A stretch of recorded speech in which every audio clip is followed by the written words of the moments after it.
Sagesse et intelligence financière, partage avec vous aujourd'hui les 4 lois de la construction de la fortune. Je vous laisse maintenant aux soins de Monsieur Hall. Merci Artie. Prendre des initiatives et bâtir sa fortune. La manière d'amasser une fortune est une chose qu'un grand nombre d'individus ne connaissent pas. Car beaucoup, même trop en fait ne savent pas vraiment comment faire.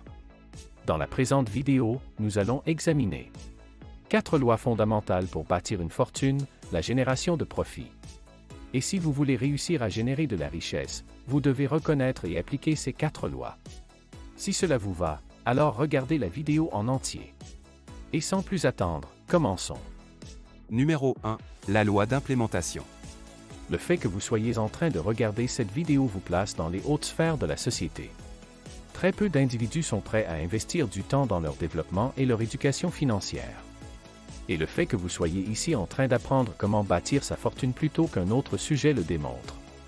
Faire défiler Instagram ou regarder les compilations des pires chutes sur d'autres chaînes peut être marrant. Mais ne pas bloquer dessus comme 97% démontre que vous ne faites pas partie de ceux qui acceptent la médiocrité. Bien sûr, chacun vit sa vie en fonction de ses envies. Cependant, la charrue se met toujours avant les bœufs. Certains individus, pour le meilleur ou pour le pire, ont fait en sorte que l'argent et le pouvoir dominent le monde. De nombreux événements se déroulent en coulisses. Et l'éducation financière nous confère une certaine indépendance de mouvement pour ne pas subir. Être en quête de cette liberté que nous devons conquérir. Pour nous et notre famille afin de se protéger de certaines tribulations.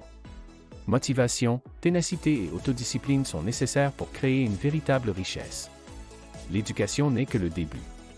Sans mise en œuvre, l'éducation devient un type inversé de procrastination qui vous transformera en un piètre exécutant. Une personne qui sait comment faire quelque chose mais qui ne fait rien à ce sujet est pire que d'autres qui ne le font pas car ils ne savent pas. Si vous voulez laisser une fortune et un empire à vos enfants, petits-enfants et arrière-petits-enfants, en héritage, vous devez les développer maintenant. Vous devez mettre vos connaissances en pratique. Ne pas être parmi ceux qui se contentent de consommer plus de contenu. Plus d'articles, de podcasts et de cours, mais en restant à l'écart du monde réel. Apprendre ensuite, appliquer, apporter de la valeur en utilisant les connaissances acquises. C'est la première loi universelle de la réussite financière. Pour atteindre les objectifs que vous souhaitez, vous devez d'abord mettre en œuvre les connaissances que vous possédez déjà et prendre d'énormes mesures. Rappelez-vous, vous n'êtes récompensé que pour ce que vous accomplissez, pas pour ce que vous savez. Numéro 2. La loi de la résolution des problèmes. Il existe de nombreux entrepreneurs qui peinent à réaliser des bénéfices. Ce n'est pas dû à la paresse ou à un mauvais caractère. C'est parce qu'ils ne comprennent pas la deuxième loi qui régit la création de richesses. Vous êtes rémunéré proportionnellement au nombre de problèmes que vous pouvez résoudre. Exemple, vous êtes sur votre lancée. Je suis heureux de constater que vous êtes enthousiaste à propos de votre nouveau programme de coaching en confiance en soi. Je ne doute pas que votre nouveau cours visant à aider les gens à découvrir leur but soit la meilleure chose depuis l'invention du feu. Cependant, votre passion ne paiera pas les factures car vos réponses ne résolvent pas les plus grands défis auxquels les gens sont confrontés. Si vous voulez amasser une vraie fortune et établir des méthodes et des entreprises génératrices d'argent, vous devez aider les gens à résoudre des difficultés réelles. Par exemple, vous devez explicitement les aider à changer leur corps afin qu'ils se sentent mieux dans leurs relations et qu'ils s'aiment eux-mêmes. Chaque jour, des gens endurent des souffrances réelles. Ils ont des hypothèques qu'ils peuvent à peine rembourser. Des relations qui sont pleines de conflits. Des corps qui ont été subis la négligence et la force du temps. Et des vies qui semblent chaotiques. Si vous ne pouvez pas trouver une méthode afin de résoudre ces problèmes directement ou indirectement et d'améliorer leur vie, les gens ne vous donneront pas leur argent. Cela ne signifie pas que l'offre actuelle ne peut pas être rentable. Cela peut simplement indiquer que vous devez en changer le positionnement. Pour répondre immédiatement à l'une de ces 3 difficultés afin d'apporter une véritable valeur ajoutée, qui sera susceptible d'être monétisée.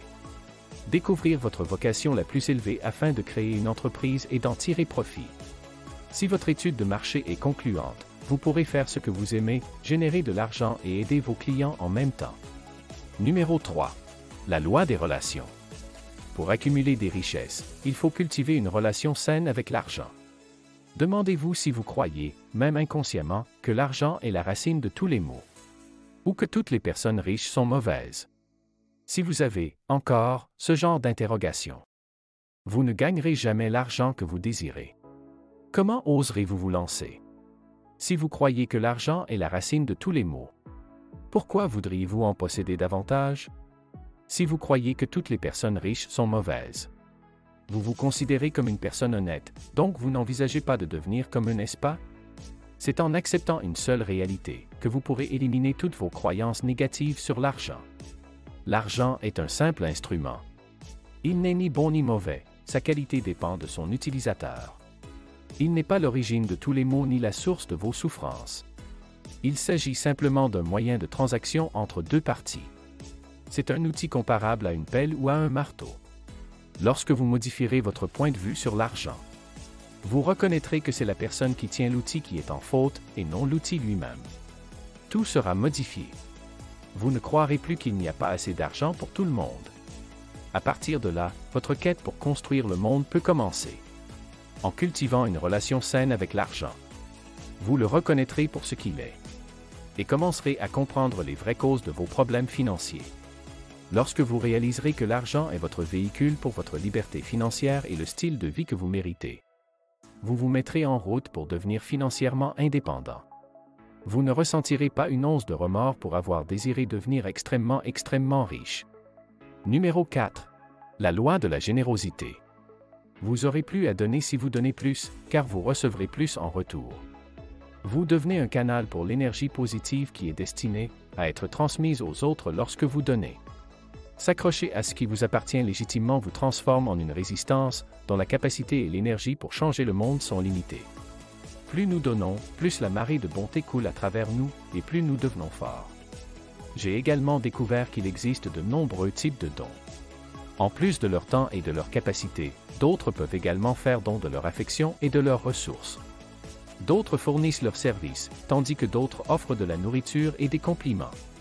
Il y a plusieurs façons d'être généreux, et notre générosité peut évoluer avec le temps.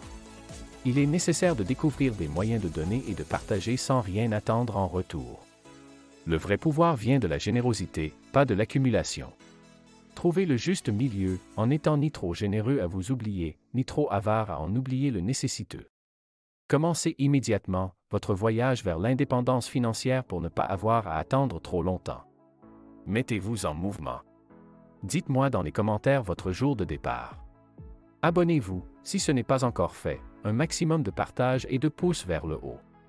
Et sur ce, passez une excellente journée, et je vous donne rendez-vous, si Dieu le veut, dans la prochaine vidéo.